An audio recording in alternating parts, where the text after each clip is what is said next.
This is Adali. She's our oldest daughter, and she loves animals. Her dream is to build a unique goat barn and milking room here on our off-grid desert homestead, and you can help. But first, some backstory. We're her parents. I'm Ashley. And I'm Jonathan. After traveling full-time for years in our renovated vintage Airstream, our kids were growing up fast, and we knew it was time to move into the next phase of our lives. Adali and I both had a strong vision for a sustainable off-grid homestead, and in 2020, we bought this beautiful piece of raw land here in Cochise County, Arizona. We quickly got to work learning about solar, rainwater catchment, permaculture, and natural building. That's right, we never actually built anything before. But from the very beginning, Adali was totally invested in the animals. She basically raised all our chickens for eggs, pigs and chickens for meat, and goats for milk. She took on the responsibility of feeding and caring for them, waking up early every morning and getting her own Great Pyrenees guardian dog to protect them. By last season, we had 4 potential goat mamas, and she wanted to breed all of them. That's a lot of goats, and our existing infrastructure is not up to par. Let's look at the problems in the animal paddock we have now.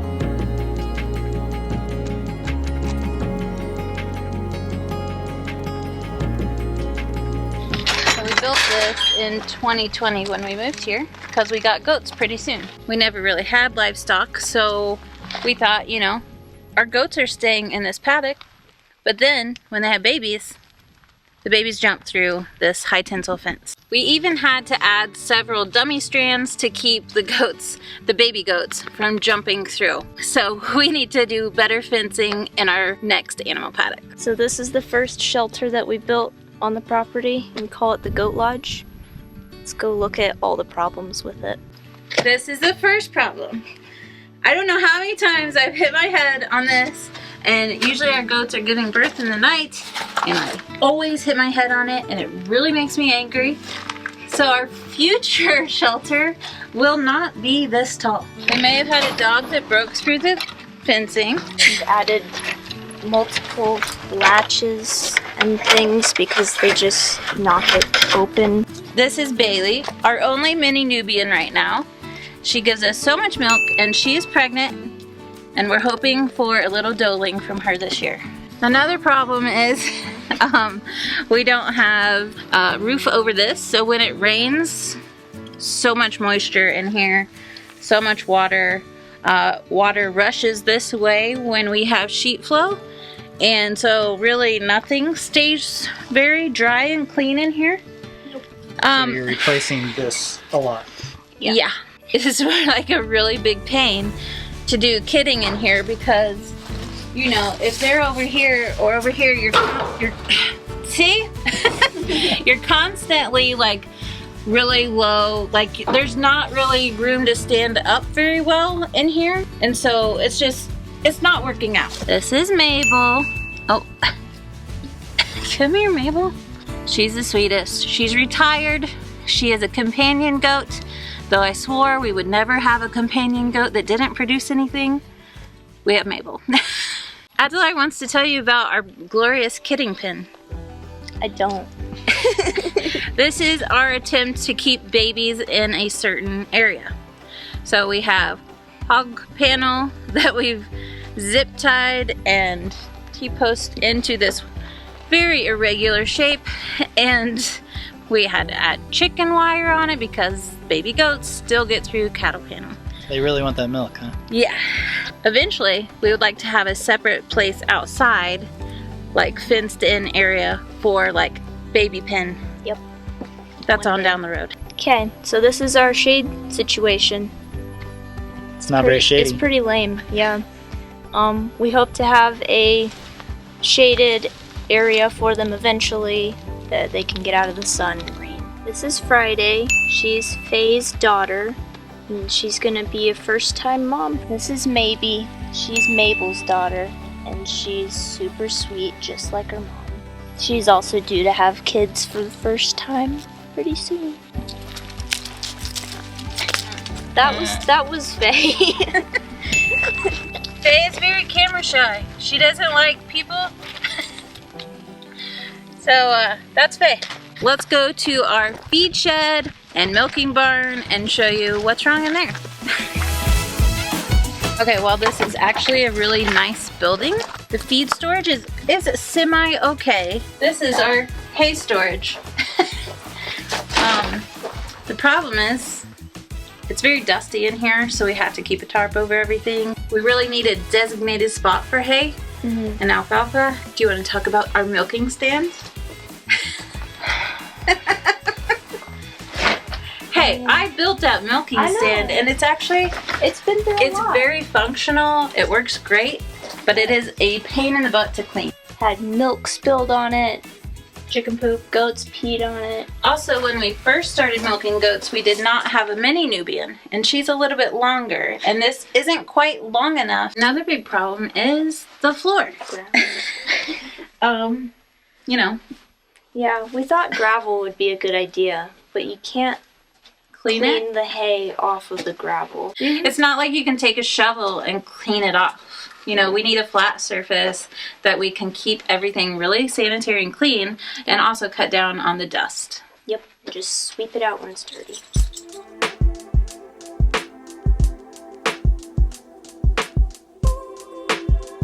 With all these problems, Adali came to us with a big proposal. A brand new building that would provide a safe shelter for all the goats, stalls to keep the new kids separate so we can milk, a proper insulated and sanitary milking room, and better feed storage. Plus, all new fencing to encourage rotational grazing and create more protection for the animals. That is amazing. Yeah, I mean, a ton of thought and planning and research had gone into this proposal, and we were super proud, but there's a problem. Always a problem. We're building a house, a huge hyper-adobe earth bag roundhouse. And we have to show progress every 6 months to keep that permit open. And that means all of our money is tied up into this massive house project. And the baby goats are due the end of February, so the timing is just not great. But how could we pass up the opportunity to support this dream of hers? Over the years, we've intentionally chosen the path less traveled. Homeschooling our kids, selling everything and traveling, building an off-grid desert homestead from the ground up, and behind all of it was the hope that our kids would forge their own paths and choose their own destinies. Part of this, too, is to show our kids that it is possible to take your passions and turn it into a business. So we sat down with Adali, rolled up our sleeves, and started planning a set of Kickstarter-style donation options with really fun goodies that we think you all are going to love. Now, don't worry, this is not a give us free money situation. You're going to get some really cool stuff in return, but more on that in just a minute.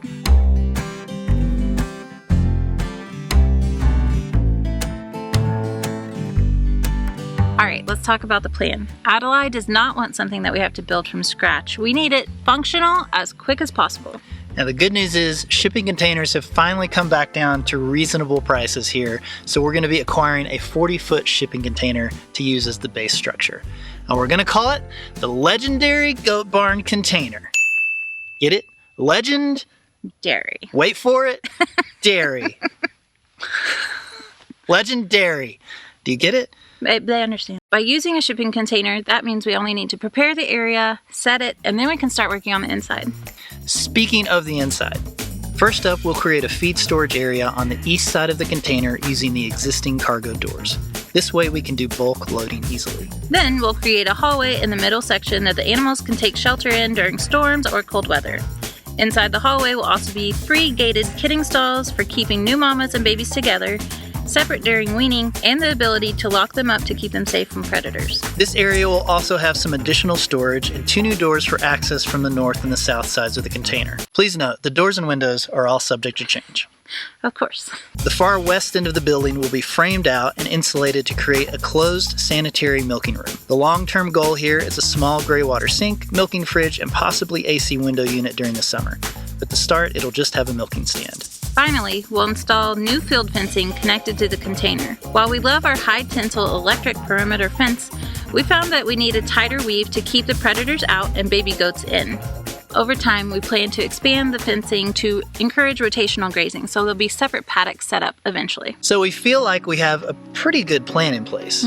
But as always, there are challenges.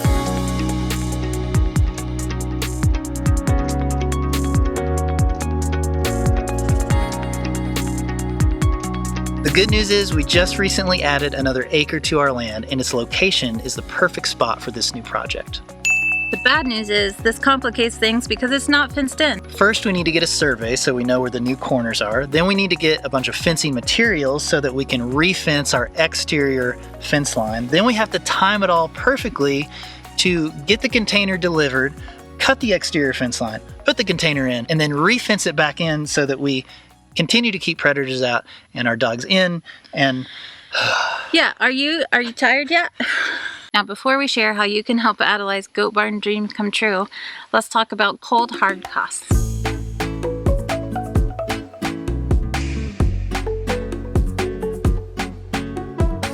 First up is the shipping container itself. We found a great company called USA Containers, and shipped to our place is only $4,000. Now, fun story, when we moved out here 3.5 years ago, shipping containers were like 10 grand because it was in the middle of the pandemic. They were so expensive that we turned these Shelter Logic garage-in-a-box tents into permanent storage. We'll leave a link to that video in the description. Anyway, we're just glad that containers are becoming reasonable again. Second is the groundwork. Our land slopes about 9 inches from one end of the 40-foot shipping container to the other. So we're looking at either bringing in 20 tons of AB mix and leveling the ground, or we could pour concrete piers. This will cost about $1,500.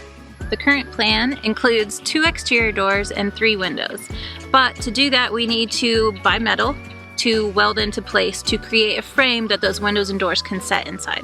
Yeah, so we think all that's going to cost about $2,000. Then there's the birthing stalls. They'll be made out of wood and metal. There will be gates. We think that'll cost about $1,000. The milk room will need insulation, framing, maybe even a sink and fridge at some point. And a door to get into it. Yeah. We think this will cost about $1,000. Then there's the field fencing. Now, the reason we need field fencing is we have this electric exterior perimeter fence that works great, but it doesn't keep baby goats from jumping out of it. So Adali really wants a tight weave woven fence to help protect the animals a little bit better. This is going to be a whole new process for us. We need some new tools, new materials, a fence puller. We think this process will cost about $1,000. That's $10,500, but as you know, we're probably going to forget something, so let's call that goal $11,000. Now, let's talk about how you can be part of this project. Easy come and easy go. You're an unfading star, a gentle love, the kind that lifts you up, no matter how far. I guess you could call it chance, but we know it's more than that. We love the idea of allowing those of you that are interested to support Adali's dream, but we wanted to make sure we weren't teaching her just to ask for handouts. That's right. The goal is to teach her how to create value that gives back to you if you would like to be a part of it. So we spent a bunch of time with her putting together 4 support tiers with varying rewards and goodies. Here's how it's going to work. Tier 1 is $25, and it will include access to a special video after the baby goats are born. Also, we're going to have a large nameplate inside the barn that every supporter's name will go on. Tier 2 is $50, includes the video and nameplate, but you get some goodies in the mail. This fun custom sticker of Bailey, our mini Nubian goat, and a mini instant Polaroid photo of a baby goat with their name and date of birth. Tier 3 is $100. It includes everything in the previous tiers, as well as a 5-pack of mini stickers of each of our current goats, and this hilarious enamel pin. Finally, Tier 4 is $250. It includes everything in the previous tiers and adds a special edition t-shirt and the chance to vote on new baby goat names. Adali has created all the art for this project and has worked closely with us to understand how much it actually costs to produce and ship these items. She'll be handwriting thank you cards and packaging everyone's items herself, which means she's got a lot of work cut out for her. By supporting the legendary Goat Barn Container, you're going to help provide a safe shelter for Adali's goats during bad weather, protected stalls for the new kids to be born in, a better sanitary milking room, increased feed storage, all new fencing to encourage rotational grazing and create more protection for the animals, and of course, all the goodies included in the tier that you choose. This campaign will only be open for the next couple of weeks, so head over to tinyshinyhome.com/goatbarn to be a part of this project. Now, just because the supporters of this project are going to get a special video doesn't mean we're not going to be recording and putting out videos of this entire process on YouTube. It's going to be fast and furious, full of twists and turns, even a special guest. Yeah. This thing gets out of control real fast, and we're racing against the clock to get it done before the baby goats are due at the end of February. Make sure you keep an eye out for new videos coming very soon, and if you'd like to be a part of this special project, just head over to tinyshinyhome.com/goatbarn to be a part of the legendary Goat Barn project. Until next time, friends. We'll see you soon.